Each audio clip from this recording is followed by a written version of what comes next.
Shalom Havarim Shali. Hello, my friends. I wanted to talk to you a little bit today about what is the season. Is it the season of Hanukkah or is it the season of Christmas? So is it the season to be jolly? Is it the season to be merry? Well, I'm going off of the scripture from John 1:14, and the word was made flesh and dwelt among us. This is a very important scripture because it celebrates God dwelling with man, which that's what Christmas and Hanukkah are all about. So let's talk about the season of his birth. We actually know the season of his birth, and it isn't in the winter season. We can go back and calculate with what we know according to scripture. We know that John the Baptist was actually 6 months older than Yeshua. We know that when he was conceived, because Zechariah was in the temple ministering when an angel appeared to him and said he was going to have a son. Well, when was that? We actually know exactly when Zechariah received that message, and it was during around the Feast of Shavuot in Sivan 12 through 18, which correlates to about June in our calendar. As you see, King David had all the priests separated into 24 different groups, and they rotated. And so we know that Zechariah was a part of the order of Abijah, and we know exactly when his order is, even all the way through to the end of when the temple was destroyed. So he heard that he was going to have a son, and so we assume that her pregnancy probably started after Shavuot at sometime in June, and he was born near or on Passover, Nisan 14. So we can calculate the conception, pretty much, and the birth of John the Baptist. And since we know he was 6 months older than Yeshua, then we can also calculate that he was conceived in the month of Kislev, or December, being born in the season of the fall feast. Fall feasts are 6 months after the spring feast, when John the Baptist was born. Now, interesting about Kislev is that Kislev 25 is the day of Hanukkah. It's the day where we celebrate the light of the world. So could it be that Yeshua was conceived, and what was in a very dark place in the womb of the earth, in the womb of his mother, and that light came into the world as a very dim light hidden in darkness. And so then when he would be born, which would be the following year in the fall season, we come to around Rosh Hashanah. Some scholars think he may have been born at Feast of Sukkot.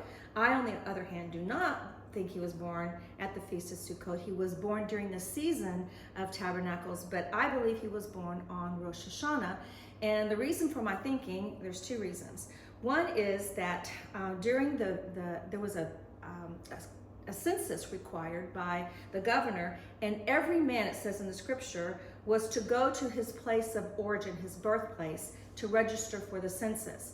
So I don't think that all of the people in Judea and Israel would be going to Jerusalem during Sukkot, because they're in their towns like wherever, Tiberias or Caesarea, or in the somewhere in the north or the south, but not necessarily in Jerusalem, because they were required to go to their city of origin.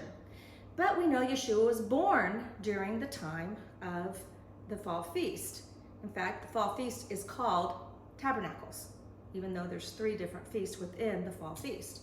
There's Rosh Hashanah, or the Feast of Trumpets it's called, and Yom Kippur, and of course then Sukkot, or Tabernacles.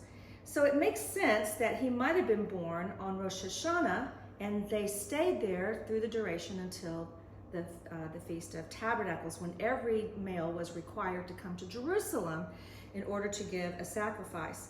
Doesn't it make sense that the King of Glory, as the angels are announcing his birth, and they're blowing the trumpets, harking and heralding the birth of the king, it would be on the day where 100 blasts of the shofar are being heralded from the Temple Mount as well.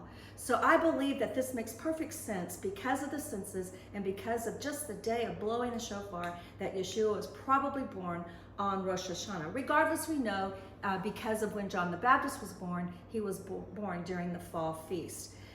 So this is a probability. I also want to point out that in the scripture it talks about, we think, and let's look at what we think whenever we think of Christmas.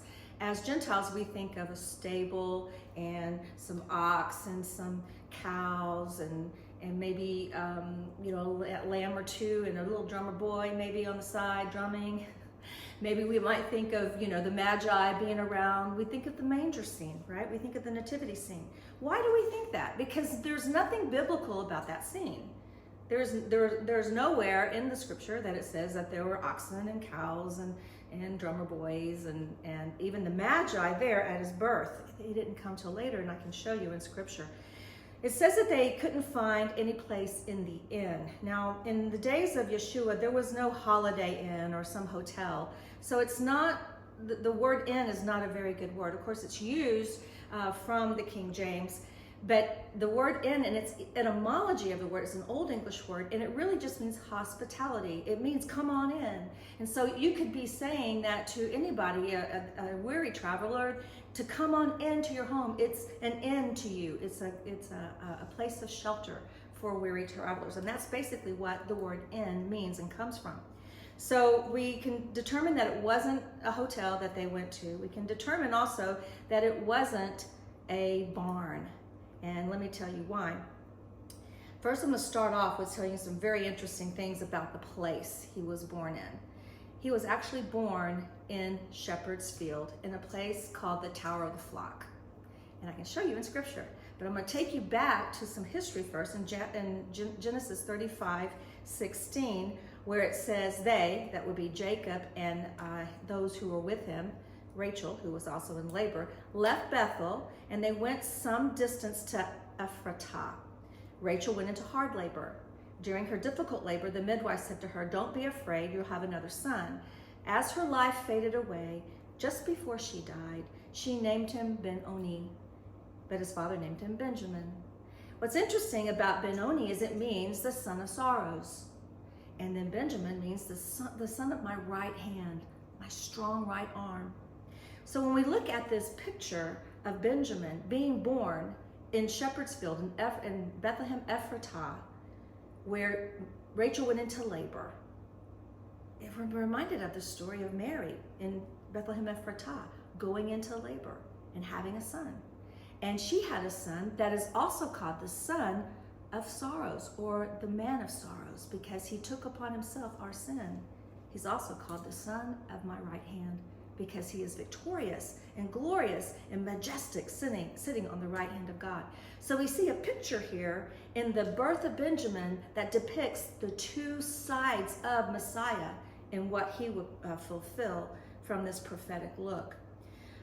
We look in the scripture in Isaiah 53:3, it says, "He was despised and rejected by man, a man of sorrows and acquainted with grief. And as one from whom men hide their faces, he was despised, and we esteemed him not." So this really fits the picture of the Messiah in his man of sorrows role in taking on sin upon himself. The people of Israel are also really a picture of this as well, as they have sowed many tears. They've had many sorrows. They've been rejected. They've been despised among the nations. And numerous campaigns of murder and plunder and extermination have been launched and executed against them. So we see really several different aspects of prophecy here, not only with the Messiah, but with the Messiah's firstborn Israel. He actually calls Israel his firstborn son, but he calls Messiah his firstborn begotten son. So both of these sons are going through what I see as the role of the sons of sorrow. Yeshua was a man of sorrows, rejected by his own, betrayed, mocked, scourged, and then crucified.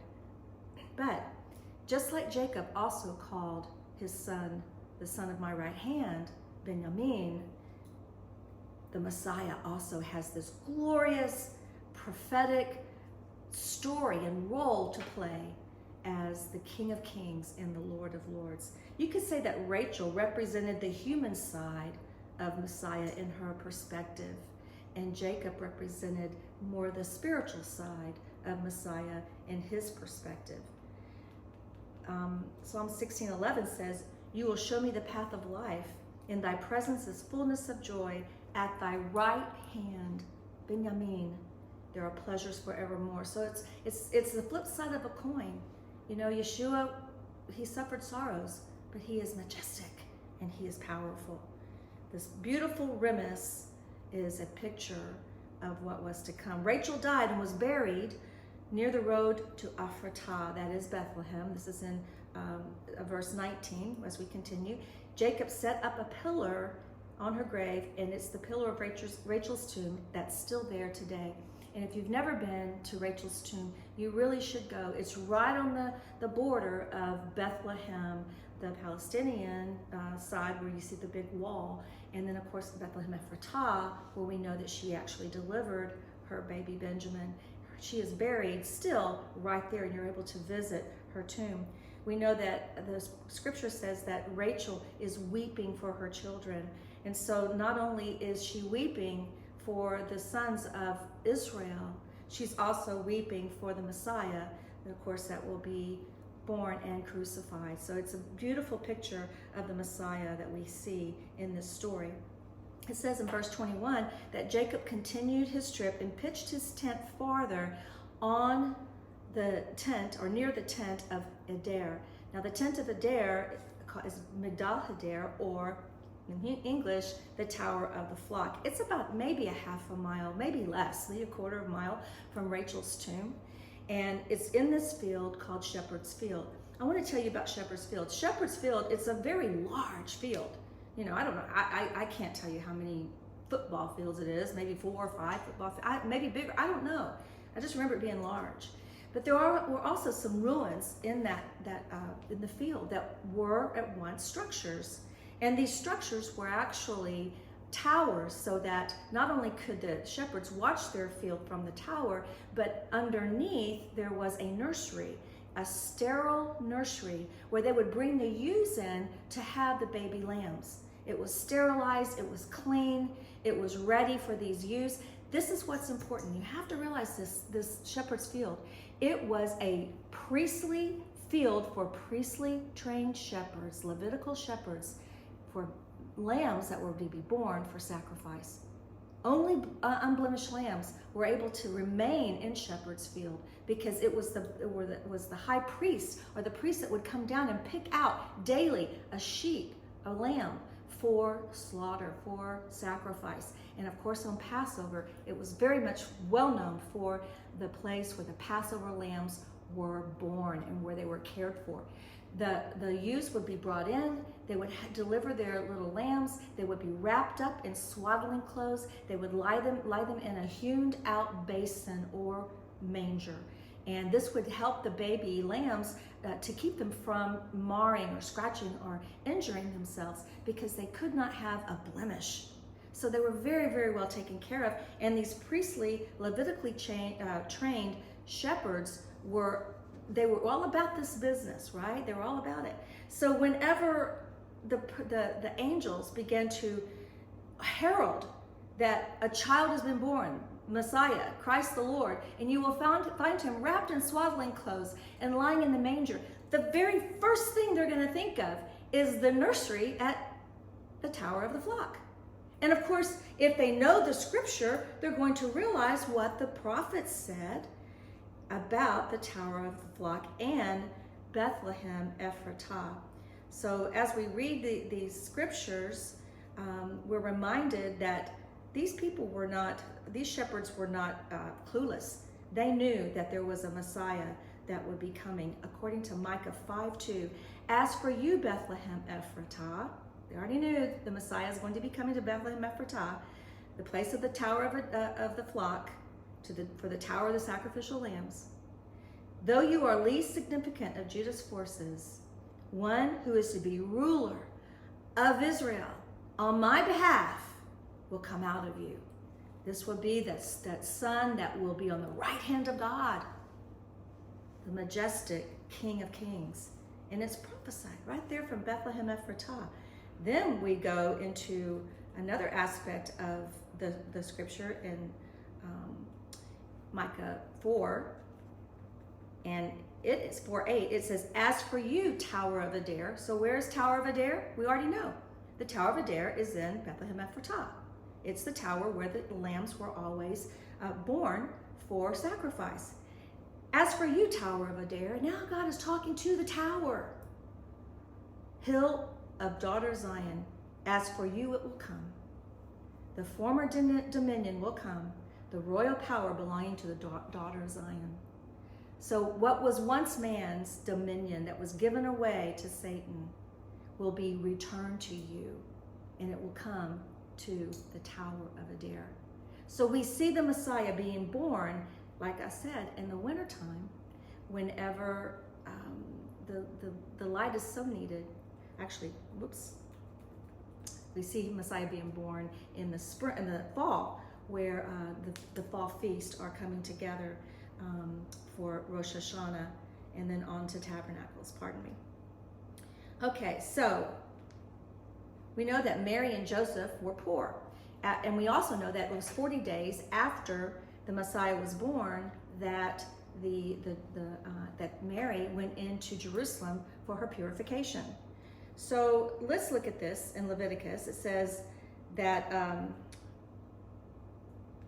this is in Leviticus, this is if a mother is poor, it says, if a mother cannot afford a sheep, she can bring 2 turtle doves or 2 pigeons, one for the entirely burnt offering and the other for the purification offering. And the priest will then make reconciliation for her, and she will be clean.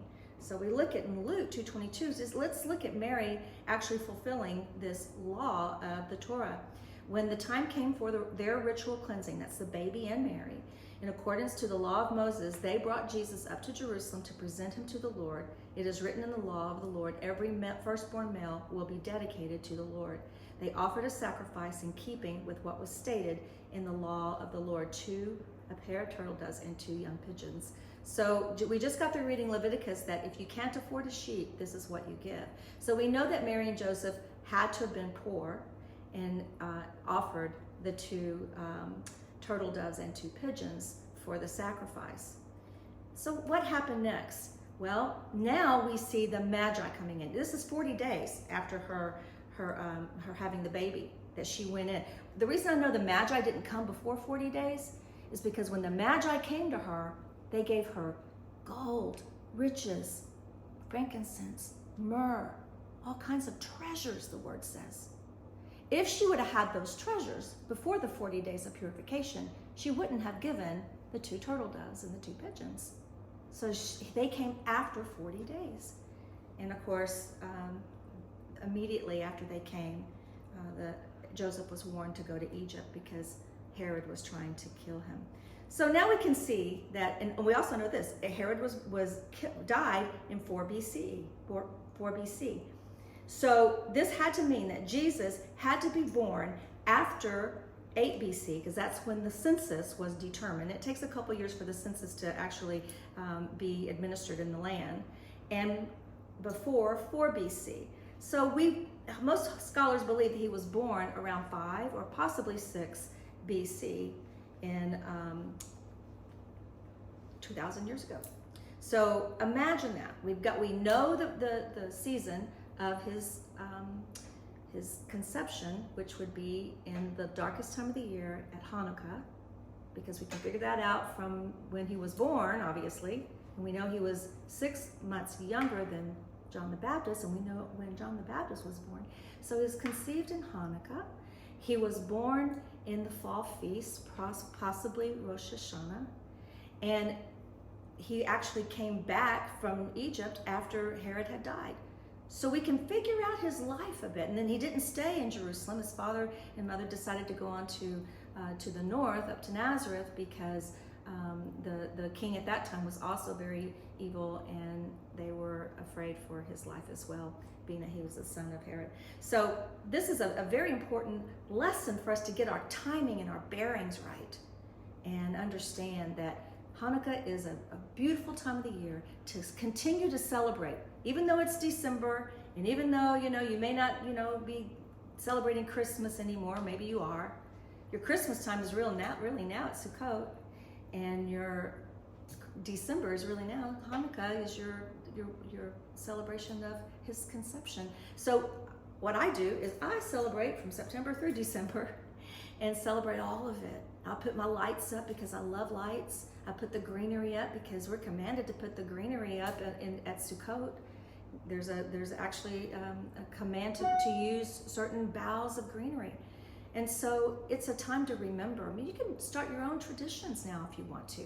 You can decorate with the lights and with the boughs of all the greenery, and you can maybe put some lambs out and just some beautiful memories of what Hanukkah, the conception of Yeshua means to you, and what his birth and the fall feast mean to you. And I think that we can develop some brand new customs and traditions that will be a blessing to us and our children and all of our generations to come. I hope that you have a wonderful holiday, and I bless you, and I hope that the Lord will fill you with his light this season. Shalom.